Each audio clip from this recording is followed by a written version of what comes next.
জি, আসসালামু আলাইকুম। আমি doctor Mohammad Shariful Islam, plastic anaesthetic surgeon.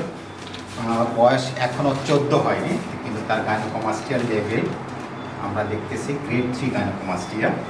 তো আমরা যেহেতু তার সোশ্যাল এবং সাইকোলজিক্যাল প্রবলেম হচ্ছে এবং একই সঙ্গে তার পড়াশোনায় ক্ষতি হচ্ছে, সুতরাং সব কিছু মিলিয়ে আমরা ডিসিশন নিয়েছি সে অপারেশন করার জন্য।